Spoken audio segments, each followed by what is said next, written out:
My name is Shalom Adebola, and I'm going to be moderating this host. And just a follow up to what Nifemi said, a lot of what we learn in school or what we're being taught in school today is not exactly giving what it's supposed to be giving. I think I saw a tweet a couple of days back where the person was talking about how his lecturer on campus was telling him to learn other skills for the time he graduates. I mean, if your lecturer is telling you to learn other skills, then what's the point of actually going to school to study? And that's one of the things we're going to be discussing today. Like she said, we're going to be talking about bridging the gap between academia and business. Because I was reading an article yesterday as at August 2022, and it says 25 million graduates in Nigeria are not employed. Now, what is the reason for that? That's what we're going to be talking about today. And it's going to be a very, very interactive session. I mean, while I'm going to have my panelists on here and we're going to be discussing, we're going to have ample time to actually take questions from the audience. So as the session proceeds, please do note all your questions that you might have, and they will be answered duly. So introducing my first panelist today, she's the head of operations at AltSchool Africa. A lot of you just saw a moment ago. She's passionate about providing access to opportunities for people through learning and career management programs. She advocates for equal, quality, and accessible education. She's driven by the need to ensure that every African has access to future-proof, marketable skills. Please put your hands together and join me as I welcome on stage Rachael Onoja. Come on, you can do better than that. Okay. You see she's looking beautiful this morning. Yeah. Okay. All right. So my next panelist is on a mission to building a desired future for Africa through our work within the tech startup ecosystem. She's an innovation specialist with primary focus on venture building, strategy, corporate innovation, and the incubation or acceleration of startups. Please join me as I welcome on stage Nwonnu. Please put your hands together for her. Come on, put your hands together for her. Okay. Thank you. All right. Clear the mic. Okay. All right. How are you guys doing? Good morning. How's the weather treating you all? Awesome. Okay. I don't know if the mic is on. All right, perfect. So we're just going to jump right into it. But before we do that, I mean, you can do the perfect justice to your introduction. So I'm just going to give both of you like a minute or 2 minutes to introduce yourselves and let us know more about you. So I don't know whether you want to go first, Rachel. Absolutely. Hi, everyone. My name is Rachael Onoja. I'm the head of operations at AltSchool Africa. And I think over the past 7-8 years, I have been supporting Africans to have access to learning opportunities and also job opportunities, because I mean, you learn because you want to do something and earn money, right? And I've done that through working with Adebola Learning Community, Decagon, Talent QL, and by extension, AltSchool. I think over the past couple of years, I've been able to successfully empower over 250,000 learners across Africa. And I think every day I'm grateful for the opportunity to be part of their lives. So I think that's pretty much it. When I'm not working, I'm watching Star Trek. Love Star Trek so much. Can you put your hands together for that? You said 250,000 people. I think you have done more than the Nigerian government combined together. Please do not put a target on my back. Okay. Nwonnu, can we hear from you? Thank you. Hello, everyone. My name is Nwanne. I am the founder of Talent Pipeline Company. So over the past 7 years, I have implemented some of the incubator accelerator programs that have happened here in Nigeria. I have worked with several startups, mentored and helped them develop their business strategy. Started out the Talent Pipeline officially this year, and our sole mission at Talent Pipeline is to upskill undergraduates and fresh graduates, get them prepared for the workplace and life in general. So think about us as you're finishing school. I wouldn't give too much of what we're doing. I believe that during the course of the conversation, I'll be able to explain a bit more what we're trying to achieve with the Talent Pipeline Company. Thank you. Okay, all right, that's perfect. Please, you can do better. We are going to put your hands together. All right, thank you. Just to follow up to what you said about what you're doing with Talent Pipeline, in your own opinion, what's the fundamental gap between academia and business today? So I think the fundamental gap is collaboration. There is no collaboration with academia and what's happening in the private sector. Everyone is working in silos, right? So you have the academia leveraging curriculums that have been developed way a long time ago, right? And where we're talking about the future of work. I think the future of work is here. We are there right now. So I think that academia and businesses, the private sector, need to collaborate more to understand that this to be a partnership between the town and gown, where private sector individuals are able to influence what is being taught in the classrooms so that the students are prepared from when they're right there in school as to what they can expect when they come out. So it's fine to sit down and tell them about different theories and whatnot, but when they come out, that's not the reality they're going to face. They've listened to everything you have to say in class, they've written the exams, they've passed, they come out with the first class, and then they get into the work environment and they realize that, hey, what I know in class, what was said to me is different from what I'm experiencing here. It's just like saying that goes, experience is the best teacher. They need to be able to build up their skills to get them prepared and engaged for the workplace. So I think that private individuals, companies need to reach out to, and I'm smiling, I have that smirk on my face because it's not easy. There are people who have tried. We keep trying and will continue to try to have these conversations with the academia to see how we can influence what they're teaching in the tertiary institution so that it helps to start shape the minds of the students before they come out and then they're ready to work. Yeah, I was going to ask a follow-up question to that, like what are the practical ways to actually go about this? But then you did mention that certain people have actually tried, but then it's not successful. We can do more.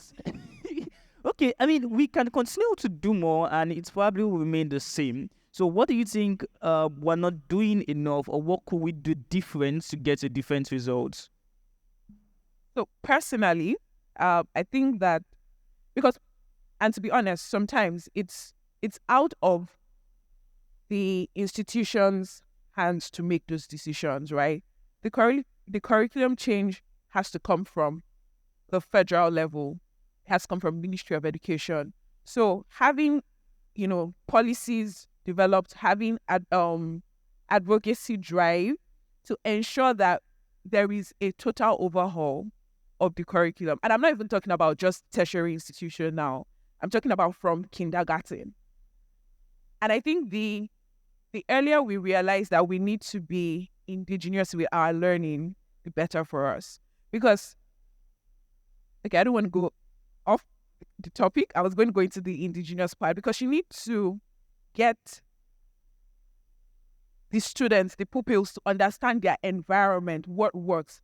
Because you want them to build the country, you want them to build the continent. So what is it within your environment that you have to learn? Some things that we learn in school, if we're being honest, are foreign to us. So because if you look at it across the different states in Nigeria, we're supposed to be operating one curriculum. But there are people somebody in Aguata local government, and I don't know why that. I'm not sure what state that is. I think it's in Anambra, but I'm not sure. They're using the same curriculum, but their understanding, their exposure to some of the things that are being taught is not the same with someone who is in Lagos and has been exposed to a lot of things. So there needs to be a total overhaul of the curriculum. That's one. But it would come from the federal level and then engaging with the private sector. And I think that what is happening now, I want to believe that this this administration will be able to do a lot, because that we can see that there's a lot of public-private engagement happening. And I hope that the Ministry of Education would also take a cue from there and bring in the private sector, individuals who understand where we should be going. Because unfortunately for us in Nigeria, we are late adopters. So if we look, quote and unquote, into the future, so what is happening in Asia, what's happening in China, what's happening in the United States, how are they developing their technology, for example? Because, hey, we say technology is the new oil. How can we better fit our curriculum to take in all this and bring in the learnings? Why do I have to spend 4 to 6 years in the university environment? I come out, then I have to go take a 1-year course to be able to get a job. Why can't that be infused into the system that is already going to take me for 4 years? I'll stop there for now. Yeah, I think that answers the question. I think the overall needs to come from the top, from the federal government. And I'm just going to ask you this question, Rachel, as the head of operations at AltSchool, because I want to believe AltSchool came as a result of noticing this gap between academia and business. So how, over the past 2 years, has AltSchool been able to bridge this gap? Hey, thank you so much. You want me to go after her? She has said like a lot of impactful stuff. So I think just to build up on what she has said, we have noticed the gap with the curriculum, first off. And what we do at AltSchool is ensure that individuals who we work with, professors, thank God for professors, thank God for our lecturers, but they are not in the field. They are not doing the actual work. And no offense to I just said that, and you know how they say there's no offense. Yeah, there's always an offense there. Well, good. So I have worked with people who currently I have an HND, right? And that's like my highest level of education right now. And I've worked with people with masters, with PhD, and they do awesome work when it comes to like putting it on paper. When it comes to the actual doing, you would see people like us who have the HND, the BSc, we are the ones taking that up and actively doing it. And honestly, I feel how we have sort of like bridged that gap is working with industry professionals, people who are actively out there doing the work, working at companies, building products, iterating and seeing what is wrong and fixing it there and there, right? And with that, it has sort of like positioned our curriculums to be ahead of the curve, right? Then there's also the part of we don't also negate the work of professors, because we also try to check with them, okay, what you have on paper and what these people are saying, how can we even get you to get updated, right? It's almost like we're coming from, see what we don't do, how far, if you check them. And then it sort of like almost pushes these individuals who are in school doing all of this amazing stuff. I never thought about this way. How can we look at this differently, right? And to an extent, it's helping, right? Then there's also the part of we try to work with the government stakeholders as much as we can. And recently, I was part of the people and part of like AltSchool. How can AltSchool even support with the 3 million jobs that the current administration is trying to work on? We supported in drafting that strategy, right? And we're excited to see how it will get implemented. And I think the best part of what the current minister is doing is the fact that he is actively trying to see how, if we are going off what we've said, draw our attention to it. And it may not happen immediately, but it's a step in the right direction. So those public-private partnerships, we are actively going after them. Another thing is internally, we are teaching our learners how to learn. Yes. Like, how many of us went through our school and then the first thing they taught you was how to learn? Because people think that students just come into class and you just drop on them and everybody will learn the same way. just like she said, there's exposure, different levels of exposure. There's different levels of even understanding as a learner. I can learn, personally, I learn like when I do things, but there are people who will tell you that they just read something and they understand it and they move on, right? So we identify how can we get our students to be more exposed to what is going to be out there. How do we get them to understand that what you learned here right now, even us at AltSchool, in the next 2 years, it might be outdated.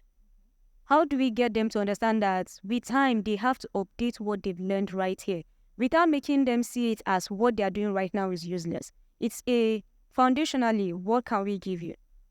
Then going forward, what can you build upon that? What can you get from even research papers? What can you get from what is happening in the world right now? How can we push you to solve problems? Because if you are not solving problems of right now, if you are solving problems, I studied computer science and I learned Fortran and COBOL. I'm not using it today, right? So but I feel I was able to have the opportunity to learn how to learn a long while ago, and it wasn't in school. And that is one attribute that we're pushing on our students. Like, guys, it's not going to be the same way. Like 2 years ago, last year, we were all on cryptocurrency, Bitcoin, blockchain, and all of that. Today, we're on AI. Next tomorrow is going to be an entirely different thing. So how can we position them to think of the future beyond right now, beyond what they are learning right now? Thank you. Okay, all right. I think that deserves a round of applause, don't you guys? I think one major takeaway I'm going to take from that is where you said you teach your students how to learn, because I don't think that's something a lot of institution actually does. And you kind of already answered one of the questions I was going to ask, because we're talking about the discrepancies between the academia and business now. And the reason for that is because they are kind of outdated. So what happens if we bridge that gap now, and in the next 5 years, is kind of outdated? What happens? So do we keep building the bridge? Do we keep building the bridge? Or how do we ensure that the gap between academia and business stays as close as possible? So I think you did do justice to that, and thanks a lot for that. So my next question is going to go to you, Nwanne. You did mention that you deal mostly with fresh graduates, and then you try to connect them to business opportunities. Now, what are the most challenges you face where you're trying to recruit fresh graduates for businesses?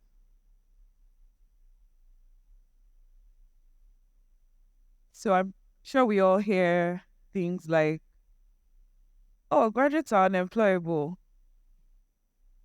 It's not a lie. Okay. So when you go to school, the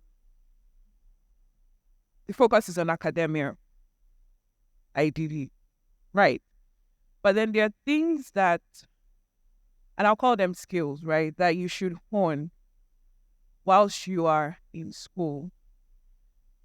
There's less emphasis on that in the learning space, in our tertiary institutions, in the formal educational space. And that's when I speak about having a total overhaul, even from the kindergarten level. Things like communication. We're not taught that in primary school. Time management, where you should start to learn even before you get to the university. Yeah, so at the university, like you mentioned, nobody teaches you how to learn. You're thrown into the university system. You're coming from a controlled environment where they move you. Oh, it's time for you to go to your class. This is the next thing. You're in the university environment. Nobody's going to chase you. If you want to come to class, you come to class. If you don't come to class, how do you manage your time? People go out there doing things and they get carried away.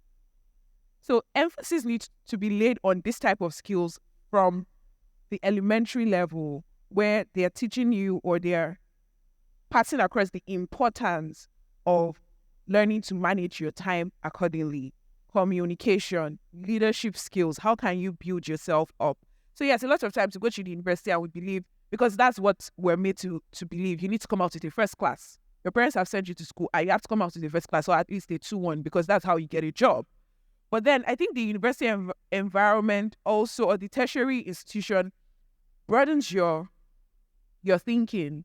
So there are people who just want to go to school and focus on academics. I understand you, because how are you going to explain to your parents or your sponsors that you did not pass your exams because you were getting involved in social activities. Maybe you're part of the SUG, you're taking on leadership positions.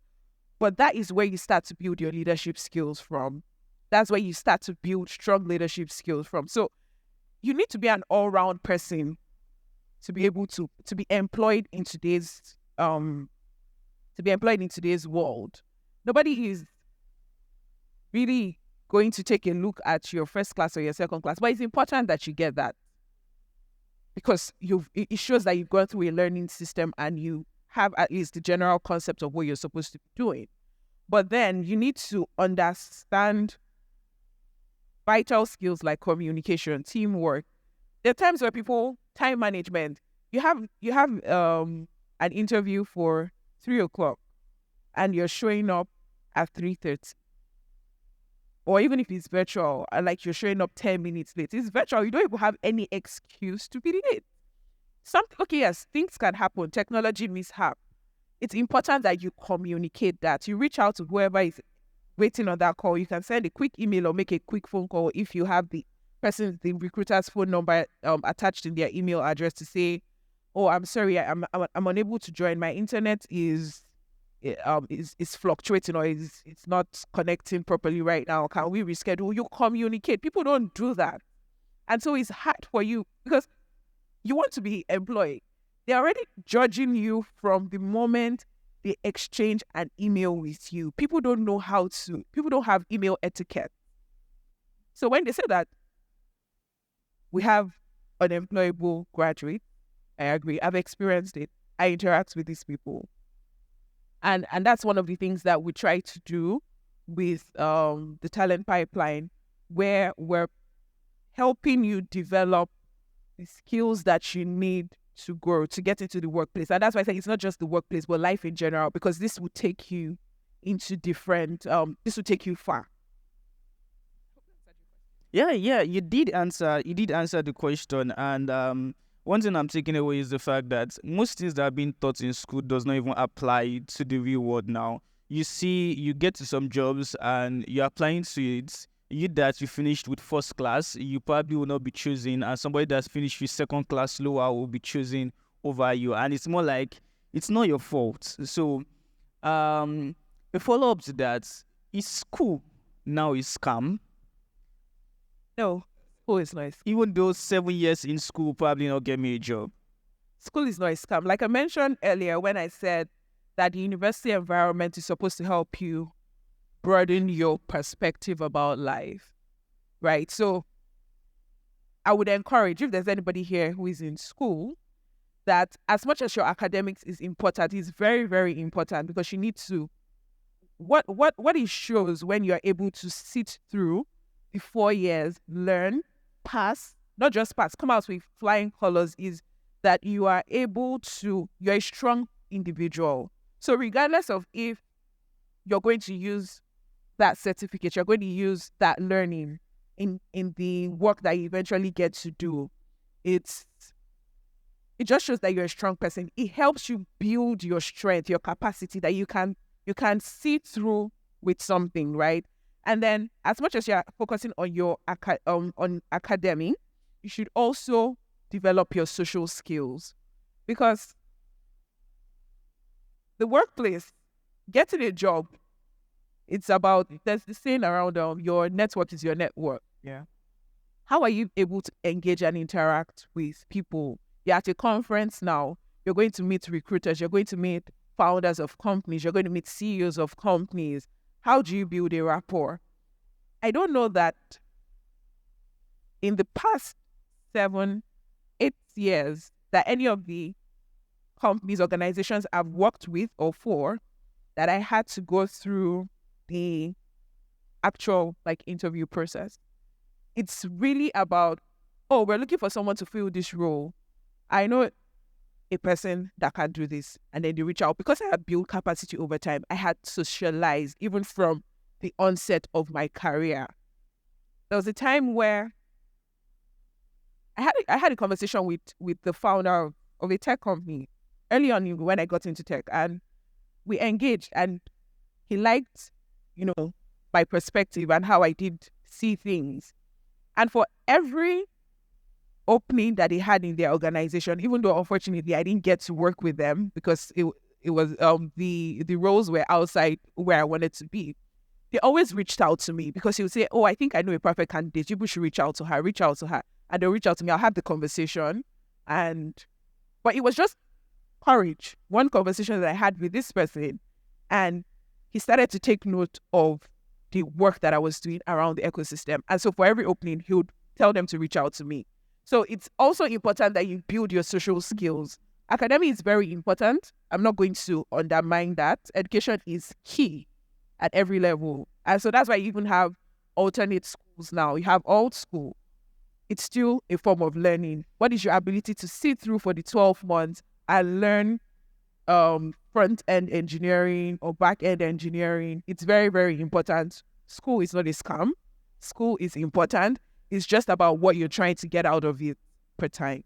Okay. I asked that question because I finished school in 2019 or so, and to date, I'm yet to actually get my certificate, and I've been working perfectly. But that you did mention something about constantly updating yourself, especially the professors, and that's one thing you said that you do at AltSchool. Now, but for traditional schools where we have the aged, elderly professors and co, I don't want to use the word archaic, how can they practically keep themselves updated with the trends of today so that the bridge between the academia they are teaching and business is being closed? That's an excellent question. I would say, first of all, attend events. Okay. Events like this, like you get to learn a lot from them. Well, maybe not first. That should not be the first. And I think, first of all, let them have an open mindset, like a growth mindset where they are open to these people here and these new kids on the block.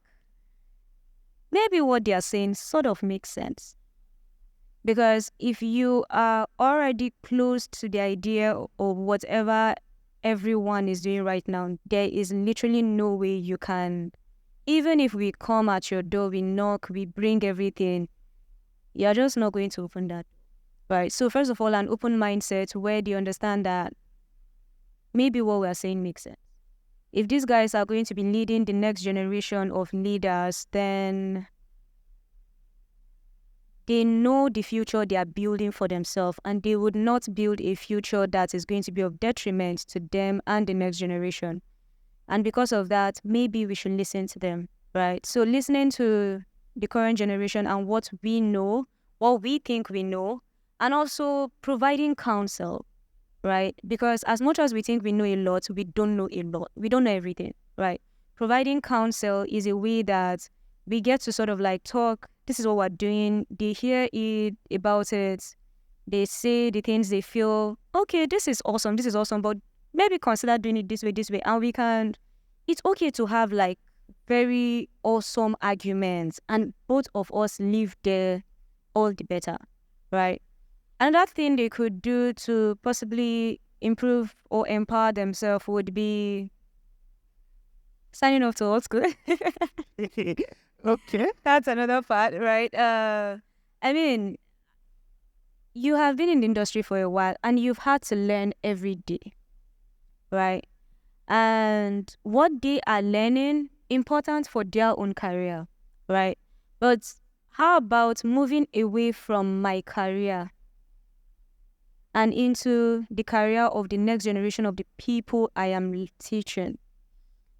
Sometimes you hear about people who are going for like fellowship programs abroad from our universities, our lecturers, they're going for their masters, this, that. And the question is, let me use an example. I had this particular lecturer in school then who had gone for, I think, data science masters and all of that.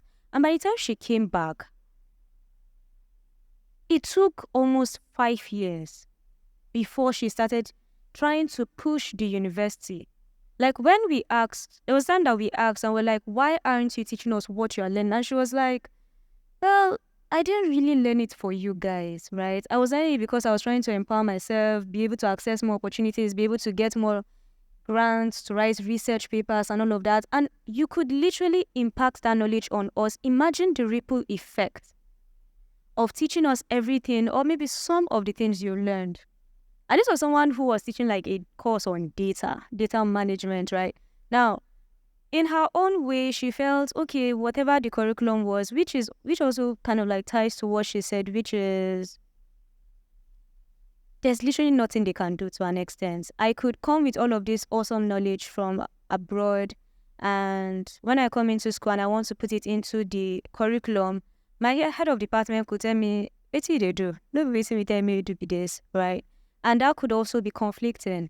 But could you host master classes? Could you host tutorials? Like then in school, we always had to attend tutorials to understand one more. Like, could some of these tutorials, 30 minutes of it, be something completely different from what is on the curriculum?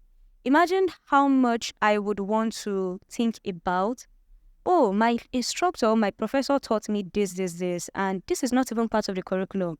It opens my mind up to a lot more, right? So I would say openness first, being able to accept that they have to listen to us sometimes, and also pushing themselves, right? Moving away from this is my career to this is the career of the people I want to empower. Like, I always tell people that I feel teaching is a very noble profession, and only people who are willing to empower the next generation should be teaching, right? Not, I'm just here to just be here, right? Which is why you would see that teachers or instructors or professors who put their learners at the forefront of what they are building would always have learners who go out and shine even brighter, compared to lecturers who are just there and they're like, you know what, I'm here to build my career, which is not a terrible thing. It's just that if you are in the academic field and you are being put in a position of power to impact the lives of hundreds of people, then you should take that seriously. You should see their success as the end goal of what you are doing here. I think to an extent that should possibly help them sort of like catch up. I feel if they have those mindsets, it will help them catch up faster, because they'll be like, okay, what I'm doing right now, I need to switch strategy. And with that, their students will have a better experience. Thank you. Okay. I think that both of you are always like a step ahead of me, because you also did answer another question I was going to ask, because we do see that this thing needs an overall the curriculum from the federal government downward. Now, while we're waiting for that, what are the practical ways that we can change things at the grassroots now between the institutions and the students? And I think you said something about organizing master classes, organizing tutorials and co. And are there more ways you think we can go about this, Nwanne? Well, I think we're doing that. You have AltSchool. Okay. There are a number of other learning platforms that exist today where they're a form of bridging the gap in terms of what's happening in academia and the reality on ground. Yeah. You have platforms where you can learn products, marketing. You have platforms where you can learn data analysis. You have AltSchool, which is now has moved from just being a school of engineering to even offering more programs. We have, Rachael has mentioned, even the lecturers themselves, because if we're being, let's be fair to the lecturers. Yeah, some of them, they do go for conferences, they update themselves, but like Rachael rightly mentioned, there's really not much they can do because they work within a system. So what does the system require for them to do? There's a set curriculum. This is what you're supposed to grade your students based on. There's some lecturers who would still try to apply a bit of what they're picking out from these conferences or courses that they go for, but they can't grade you on that. And by the way, even the grading system. But anyways, I think I already mentioned curriculum overhaul. Like our grading system is not the greatest because you're literally just trying to get people to cram and pour that out back to you. Unfortunately, like the Nigerian education system failed me. I'm not great at cram. A is not for you. A is for God. But yes, I think that even the lecturers themselves can up their game by having masterclass, thought leadership programs, just so that the students that see them in class also get to see them on other platforms, and then they know that it might even pump them up to listen better in class because, oh, my lecturer is doing this. He has this masterclass that he organized and XYZ people attended, and he actually did give out like good quality information. Well, this guy is really brilliant and intelligent. I want to pay attention more when I'm in class. I'm not just going to sit down behind and chit chat with my friends. So we're doing the best that we can right now. We might say that, oh, I want to get into tech, but I'm not interested in the core tech work. So that's coding or designing. There are other opportunities that exist. Yes, might not readily find a course or a program that teaches you how to be an operations personnel or a customer success, right? But also looking out for people who are working this path already. How have they gone? How have they found their way around it? You can seek mentorship. And mentorship is not only when you meet with the person physically and have a conversation. Sometimes, like just going through their LinkedIn profiles, looking at their posts, seeing how they engage. Sometimes people share their personal stories. What lessons are you picking from the stories that people you want to be like are sharing? It's also very, very important. Who are the people that you're looking up to? Because everybody, like I wouldn't say everybody, but a lot of people are pulling their weight and trying to do the best that they can do alternatively to bridge that gap. Since we cannot all push, we're not at the federal level, we cannot push the curriculum. We're playing our little part to encourage alternative forms of learning. So it's also left to you as an individual to determine, what do I want to make of myself? Who am I going to look out for? Who am I going to learn something from? Because learning is not only when you sit in a classroom and your lecturer speaks to you and then you take an exam. Learning also occurs sometimes, like you're watching movies. You're learning, you're picking up something from it. You're reading somebody's LinkedIn post. You're learning from their lessons. People share their work history, their life history on social media. What are you learning? Are you just interested in the oh, that's what happened. Oh, this one did that. What are you learning from people's experiences? Experience is the best teacher, they say, yes, but sometimes you don't have to experience it personally. You can learn from some other person's experience. Okay. I can just quickly add that. Okay. Interestingly, I decided to go into tech while watching 2 series. Interestingly, right?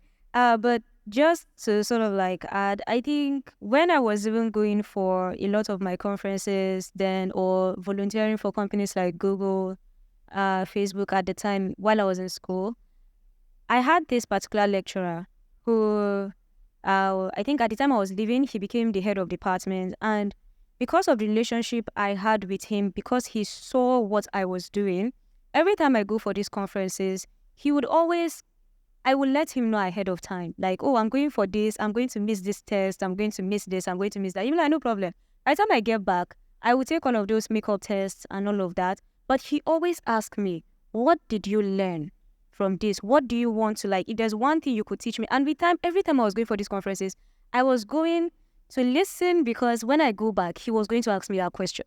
Right? And every time I come back and I tell him this, his next class, he would say, tell the class what you learned.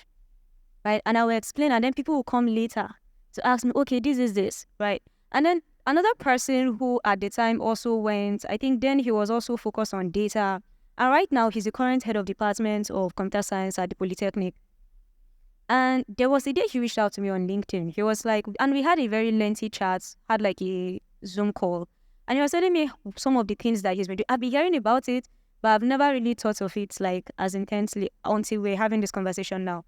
And he was talking to me about how he has been, for the past 1 year, every month, he gathers the entire computer science department and he brings in people like us who have gone through departments, and then we identify that it's not the teacher say no go do, and then we looked out, and then we're doing awesome, and then he's bringing us to come and have like fireside chats with these individuals, and he has brought in a lot of people that are doing that. Now the question is that happening across all departments?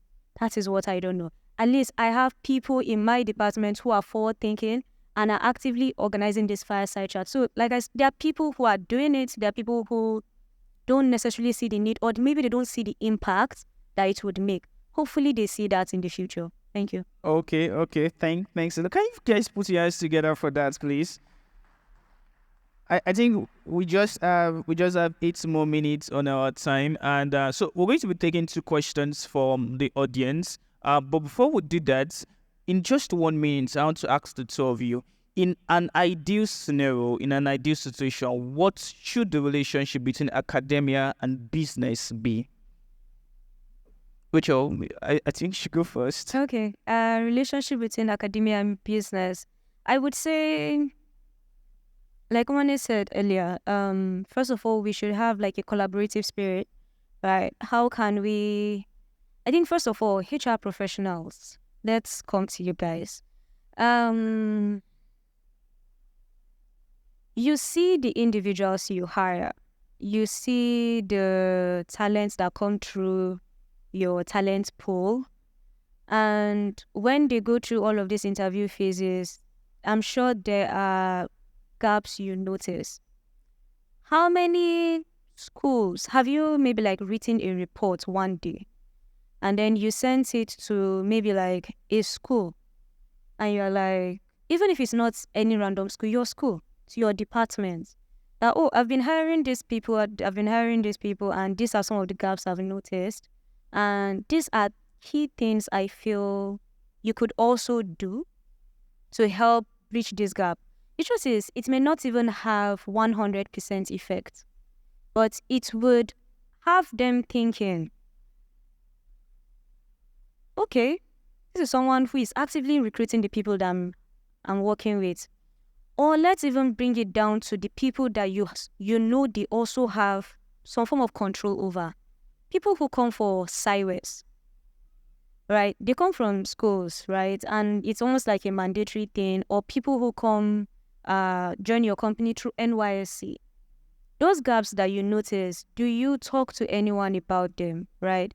Because it also starts from the business end. As much as we have been bashing the academic sector respectfully over time, it starts from us, right? What are the gaps we are noticing? How are we communicating that to schools, that these are the gaps we are noticing?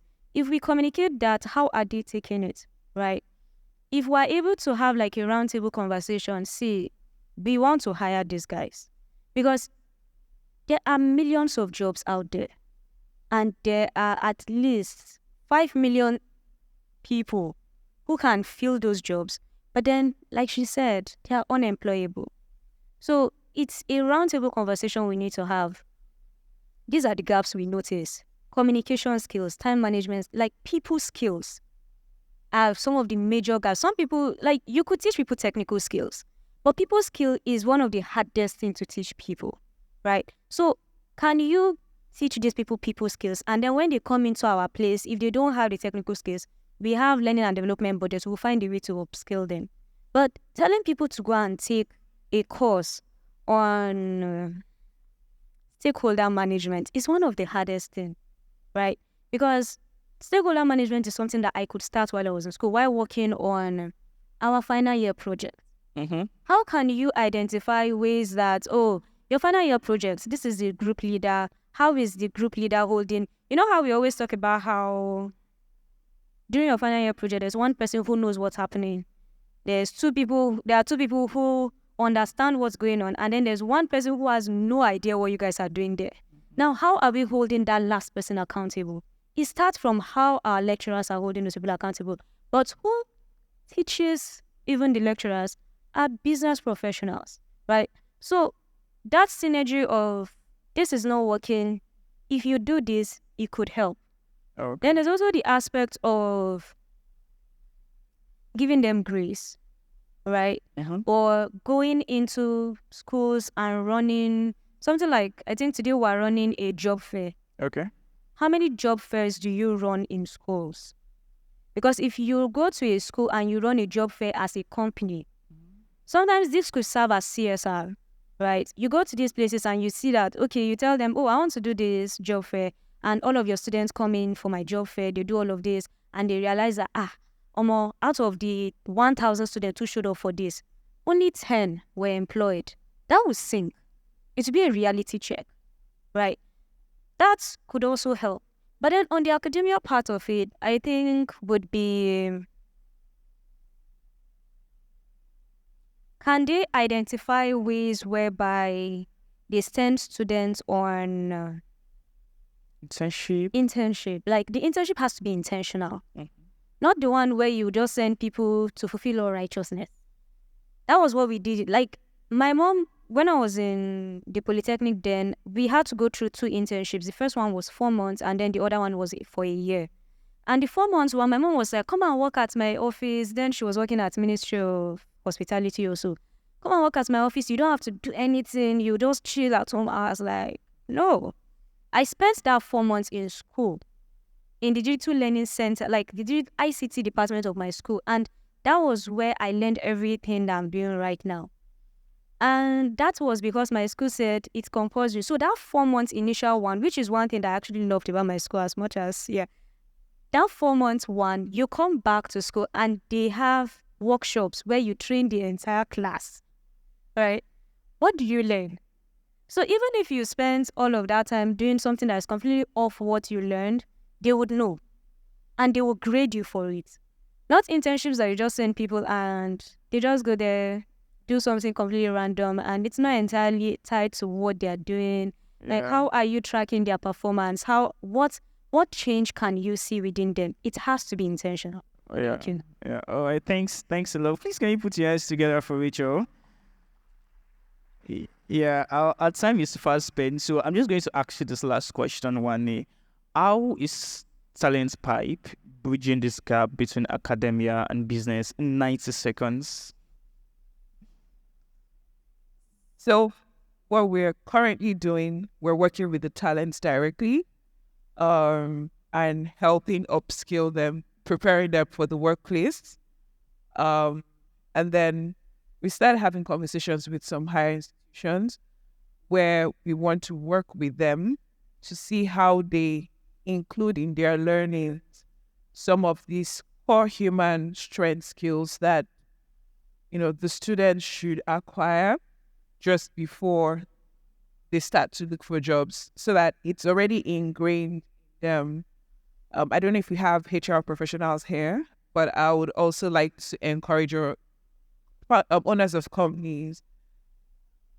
A lot of us shy away from taking interns because we believe it's a lot of work. You don't want to have to teach and then after 4 months they have to go. But someone give you an opportunity to start.